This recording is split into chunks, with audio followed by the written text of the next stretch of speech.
Hello guys, welcome back to About Family. This is day 2 and today I am going to explain you the complete syllabus of UPSC drug inspector. अगर आप drug inspector की preparation कर रहे हो और syllabus देखकर थोड़ा panic हो रहे हो देन रिलैक्स. यूपीएससी का ड्रग इंस्पेक्टर सिलेबस देखने में बड़ा लगता है बट एक्चुअली ये बहुत लॉजिकल और सिस्टमेटिक है.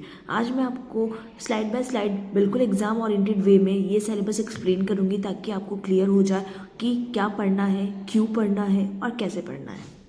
यूपीएससी ड्रग इंस्पेक्टर एग्जाम एक ही दिन में 2 पेपर्स में कंडक्ट होता है, पेपर 1 और पेपर 2. पेपर 1 टेक्निकल और फार्मेसी बेस्ड होता है और सिलेक्शन का मेन रोल पेपर 1 ही प्ले करता है. पेपर 2 जनरल नॉलेज का होता है. Constitution, history, geography, economy, science और करंट अफेयर्स.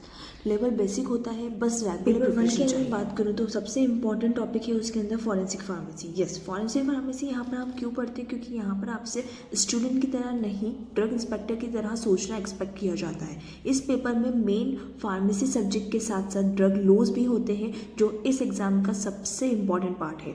यहाँ मेजर एक्ट्स कवर होते हैं. Drug and cosmetic act 1940, pharmacy act 1948, drug and magic remedies act, DPCO, poison act and dangerous drugs act.